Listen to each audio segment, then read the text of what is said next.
This is Harsh Rules. I'm Ben Harsh, and today we're going to continue to break down the rules for Commands Colors Tricorne. Commands Colors Tricorne was released in 2017 by Compass Games and designed by Richard Borg.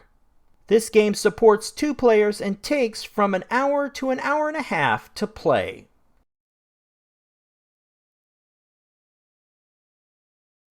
In Commands Colors Tricorne, each player takes a turn to order, move, and conduct combat with their forces. In the first scenario, Bemis Heights, the Continental Army takes the first turn. This is followed by the British, then back to the Continentals, and so forth. Each player's turn is comprised of 5 phases. For the first phase in the sequence, a player will select a command card from their hand, place the card face up, and read it aloud. Command cards come in 2 varieties: section cards that restrict orders to units in certain sections of the game board, or tactic cards with more intricate rules for interacting with units and leaders. Playing combat cards is determined by the text on the card. If the conditions are met, they may be played to augment command card orders or replace them. In the next phase, the player verbally identifies eligible units on the game board that will receive the order. This leads into the next phase, where the player has the option to move each of their ordered leaders and units. Following movement, the ordered units and leaders then have the option to conduct combat. Ranged combat can be attempted at distant targets, and melee combat at adjacent targets. Combat is resolved one ordered unit and/or leader at a time. Once all instances of combat are resolved, the turn ends. The player discards all their used command and combat cards. They then draw 1 new command card and add it to their hand. In some instances, the used cards may instruct a player to draw new combat cards as well. Now that you have a better understanding of the structure of a player's turn, let's take a closer look at how a unit's movement can be impacted by terrain.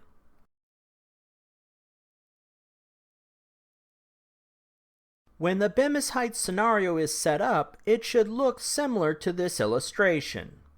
Bemis Heights is a tutorial scenario meant to familiarize players with the game. As such, there are only 2 types of terrain represented on the map: woods terrain and hill terrain.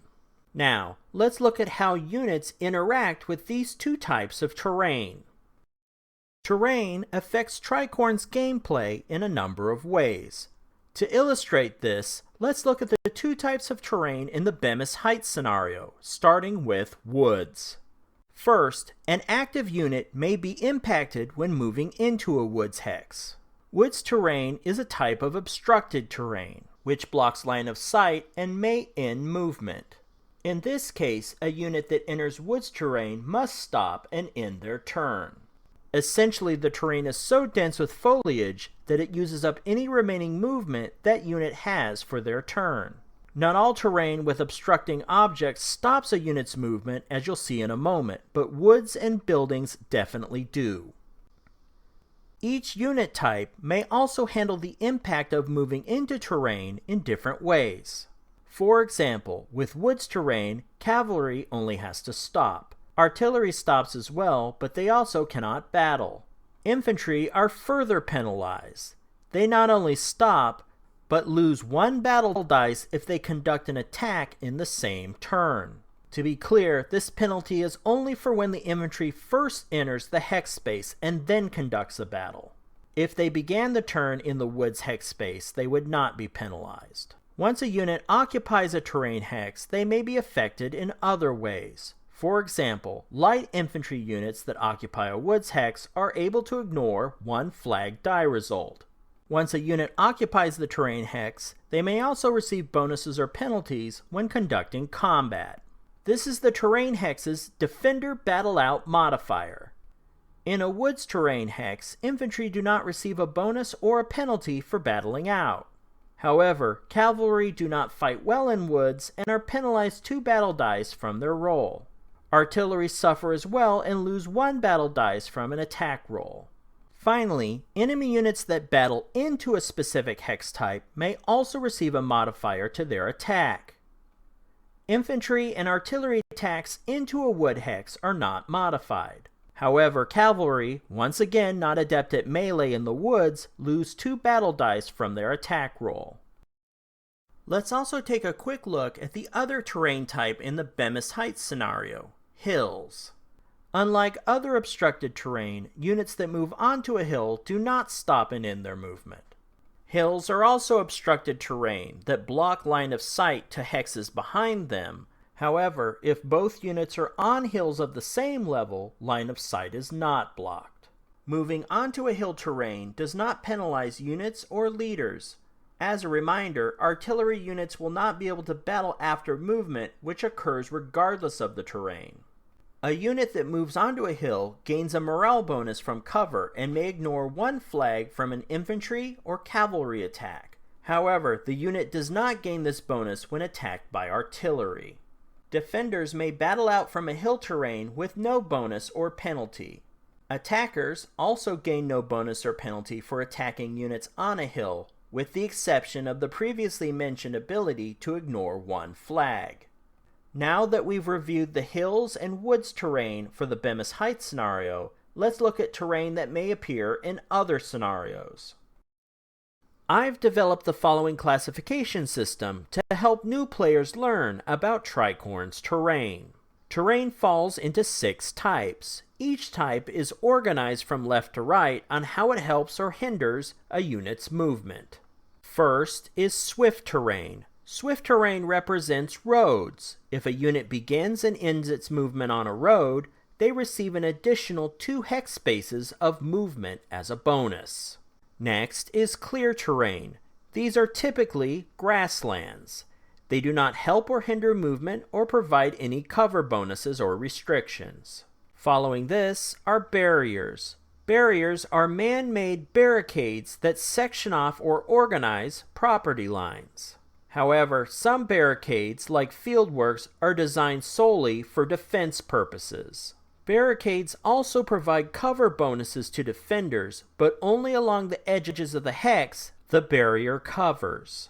Therefore, if an attack comes through a side without a barrier, the hex is treated as if it were clear. Then there is obstructed terrain. This terrain type's hex is occupied by an obstructing object such as a building, woods, or a hill. An obstructed hex space blocks line of sight to spaces behind it. These obstructed hexes may also cause a unit and leader to stop their movement upon entry. Following this is hazardous terrain. In the base game, hazardous terrain is represented by swamps or marsh. If a unit or lone leader enters a swamp terrain hex, they must roll a battle die. If the unit's symbol comes up on the die, they lose 1 block. This loss does not require a leader casualty check. However, if a lone leader enters a swamp hex, they must also roll a battle die. If a saber is rolled, the leader is eliminated. Finally, there is impassable terrain. Rivers are the game's impassable terrain hexes. Units cannot enter or cross rivers without the aid of a bridge or a ford. I also highly recommend reviewing the terrain effects chart that came with the game. This chart lists the game impact for each terrain type. Now that we've discussed movement and terrain effects, let's take a closer look at combat, starting with ranged combat.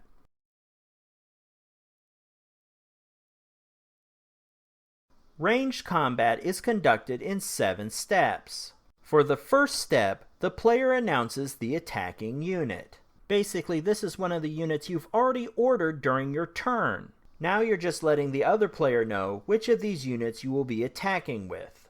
For the next step, the player must check the range to their desired target. Range is measured from the center of the attacker's hex to the center of the target hex. A unit's range is called out on the unit reference chart included with the game, as well as on the back of the rule book. Range and strength is listed as a sequence of numbers. The first number position is listed in parentheses and indicates an adjacent hex. The number itself references the number of dice the player can roll at this range. Each additional number in the listing indicates the next farthest hex and the base number of dice that can be rolled. Counting the numbers in the sequence indicates the unit's total range. For this tutorial, though, I prefer to use my own iconography. Once range is verified, line of sight to the target is then confirmed. Let's pause for a moment and take a closer look at this concept. Most of the time, line of sight to a target is easy to verify. If line of sight passes through clear terrain to a target within range, it's obviously a viable shot. Or, if line of sight passes through the center of obstructing terrain containing a building and the target is in a hex behind that building, then visibility would be blocked, and the shot couldn't be made. However, there are some situations where visibility to the target may be unclear. The rulebook has a great diagram that I will recreate here that illustrates the majority of these confusing situations. For these examples, we will assume the role of a Continental artillery unit that is trying to pick out available targets in their area. The artillery unit is surrounded by British forces, but which of these units are actually viable targets? Let's take a look. First, our Continental artillery unit wants to establish line of sight to the British regular unit in the upper left-hand corner. Can line of sight be established if the path runs along the edge of a hex with obstructing terrain? In this situation, the answer is yes. Although line of sight runs along the hex's edge, the line does not actually enter the woods.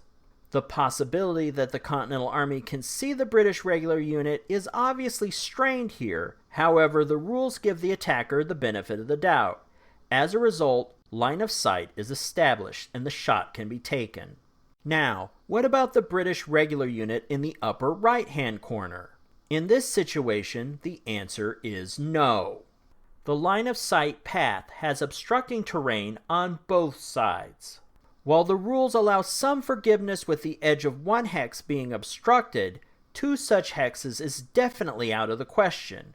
The Continental artillery would not be able to see the British regular unit through such a narrow gap, and line of sight to that target is blocked.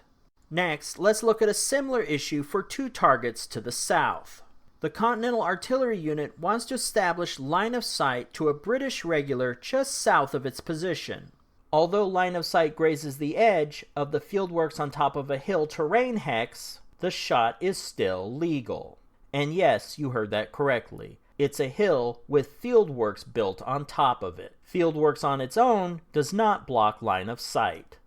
However, if the Continental artillery unit tries to establish line of sight to the British regular unit in the lower left-hand corner, the path just enters the edge of the fieldworks on top of a hill hex. Whenever line of sight enters a hex even slightly, the terrain in that hex is in full effect. As a result, the terrain blocks line of sight to the target. Finally, the Continental artillery unit wants to establish line of sight with the British artillery unit in the lower right-hand corner of the hex grid. However, the line of sight path passes between two British regular units. When units occupy a hex space, they're also considered to block line of sight to targets behind them. Since line of sight touches two of these hexes, visibility is obscured to the target. As a result, the shot cannot be made. Now, back at our steps for ranged combat, let's talk about determining the strength of the attack. Strength is the game's terminology for how many dice the attacker can roll. Calculating the unit's dice strength depends on the unit's range to the target. Range establishes the base amount of dice that a unit can use for an attack. In our example here, the target is at a range of 3 hex spaces from the attacker. Therefore, the attacker has a base dice strength of 1 die. This base amount can be further modified by a number of factors. Let's walk through a brief checklist to understand all the possible options. First, if the unit is at full strength, which means it has all 4 blocks, then add 1 die to the attacker's dice pool. Next, if the unit has an attached leader, add another die to the dice pool. After this, check to see if there's a card modifier in play that adds any more dice to the attacker's dice pool. Next, if the unit moved during the turn, remove 1 die from the dice pool. After that, check the terrain of the attacker and defender to see if the attacker gains or loses any dice. In our example here, the attacker would roll 2 battle dice. Now that the attacker has accounted for all modifiers, they may resolve combat. In other words, they roll the dice. For the next 2 steps of ranged combat, let's change our perspective so we can see all the options. Once the attacking player rolls their dice, the results are resolved in a specific order. First resolve the hits, then if applicable, leader casualty checks, then any retreats. For hits in ranged combat, simply match any symbol on the die to the type of unit being attacked. For example, if the attacker took a shot at the British regulars in the upper left hex, then they would need an infantry symbol. The cavalry unit in the center hex, a cavalry symbol. Or the artillery unit in the upper right hex, an artillery symbol. Remember, saber die results don't count against units in ranged combat. Then, count up all the hits from the dice roll and remove that number of blocks.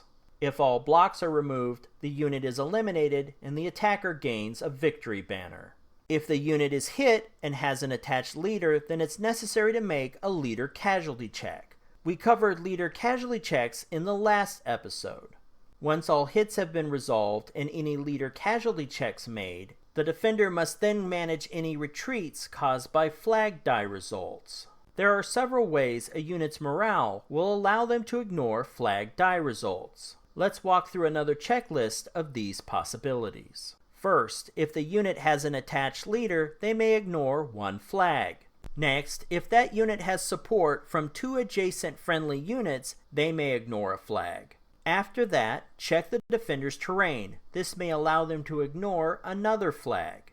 Then check the unit's class. Certain classes may have training and experience that allows them to ignore flags. Finally, add up any ignore flags that the unit may have earned and subtract them from the attacker's flag die results. For every flag die result remaining, the unit conducts a retreat. Most infantry retreat 1 hex per flag die result. Cavalry retreat 2 hexes, and artillery 1 hex. Certain infantry classes retreat farther. Provincials retreat 2 hexes, and militia retreat 3 hexes. Remember, these retreats are per flag die result. Therefore, a militia unit hit with 2 flag die results would retreat 6 hexes. Let's pause for a moment and look at additional rules that impact retreats.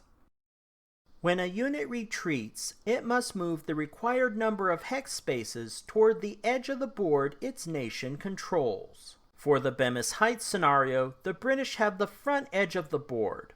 The Continentals, the top edge of the board. Units can only retreat towards their own side of the battlefield. A unit's retreat path can be affected in a number of ways. Units cannot retreat through a hex containing a friendly unit, enemy unit, or enemy leader. However, if a unit retreats to a hex space containing a friendly lone leader, the unit's retreat ends. In fact, steering retreating units into a lone leader is a great way to stop a long retreat. It's also another leader strategy to ponder. Attach a leader to a unit and gain the bonus, or position a leader behind units to catch them if they retreat.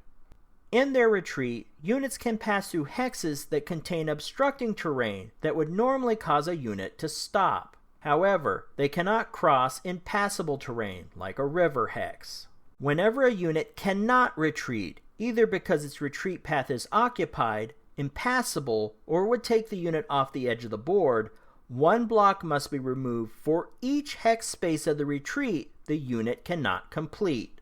For units like militia that retreat multiple hex spaces per flag, this can be lethal. These 5 militia units, backed up against the Continental side's board edge, makes me very nervous. Once the unit completes its retreat or loses the blocks to satisfy its retreat requirements, assuming it's not eliminated, the unit then makes a rally roll. Once a unit has completed its retreats, then it's time to attempt to rally. The defending player will roll battle dice in hopes of rolling a flag die result to successfully rally. There may be other options that allow them to add more battle dice to their rally attempt. Let's walk through a checklist for rallies. If a unit is at full strength and has all their blocks, they get to add 1 battle dice to their rally attempt. If a unit has an attached leader, they add a battle dice. Certain units gain a bonus or a penalty to attempt a rally based on their class. An elite guard infantry unit receives 2 additional battle dice. Elite grenadiers receive 1 additional battle dice. Provincial and militia infantry lose 1 battle die. The defender then totals up their dice and gives them a roll, hoping for a flag die result. If the player fails in achieving this, the unit routs and is removed from the game board. Now that we've covered ranged combat, let's look at the differences in melee combat.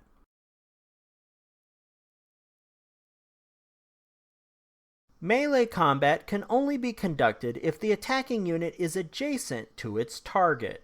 At melee range, the attacker can typically take advantage of the maximum number of base battle dice and, if the unit has the appropriate training, the saber die result. Melee combat steps are much greater than ranged combat, as there are several additional tactical options. Melee combat begins with the active player announcing their attacking unit and declaring the melee target. If the defending unit is light infantry or cavalry, they have the option of conducting a retire and rally maneuver. To keep things simple for this first example, let's assume the defending player opts not to retire and rally. The next 4 steps mirror those of ranged combat. The attacking player determines the number of dice they can roll. They roll those dice and score any hits. If the defender received any flag die results, they conduct retreats and rally. The next steps are unique to melee combat. If the defending unit is eliminated or retreats, then the attacking unit can take ground and move into their space. If there is another enemy unit adjacent to this position, they can then conduct bonus melee combat. Finally, and most interesting, if the defending unit was not eliminated and did not retreat, they then can battle back against the attacker. The defender is literally able to walk through all the steps of melee combat in retaliation against the attacker. Now that we've covered the normal steps for melee combat, let's go back and look at retire and rally, which puts a spin on all these rules. When engaged in melee combat, retire and rally is a special ability of cavalry and light infantry classed units. Essentially, rather than standing their ground and possibly battling back, the defending unit can instead choose to initiate a truly strategic withdrawal. As a form of good etiquette, the attacking player should always ask their opponent if they have an eligible unit if they would like to retire and rally. With a retire and rally maneuver, the attacking player continues with the phases of melee combat. They determine their strength, resolve combat, and score hits. However, the attacking player can only score hits by rolling the defending unit's symbol. Any saber bonus is nullified. Once any hits are resolved, the defender then retires back 2 hex spaces. If the retiring unit does not have 2 available hex spaces behind them, they cannot conduct a retire and rally maneuver. However, a retiring unit can pass through terrain that normally halts movement, such as woods and buildings. After that, the player with the retiring unit then conducts their rally roll, but with 2 additional dice. The attacking unit may then take ground as normal and move into the vacated hex space. However, the attacking unit is prohibited from conducting a bonus melee attack. Therefore, conducting a retire and rally maneuver can be a good way to end the enemy's melee killing spree. Now, with everything we've covered in these tutorials, you should be ready to begin your own game of Commands and Colors Tricorne. The Bemis Heights scenario provides a great opportunity to learn the basics of the game before moving on to more complicated battles of the Revolutionary War. And once you've played through the battles for this game, Tricorne has an expansion called the French and More. This expansion obviously includes the French, as well as 10 additional scenarios that use all the new units from the expansion. I look forward to sharing the rules from the expansion in a subsequent episode on the channel. I hope you've enjoyed this breakdown for Commands and Colors Tricorne by Compass Games. If you found this video helpful, please give me a like and share with your friends. To be the first notified when the next episode of Harsh Rules becomes available, please hit the bell icon for notifications. And as always, this has been Harsh for Harsh Rules. Thank you so much for watching, and I'll see you on the next video.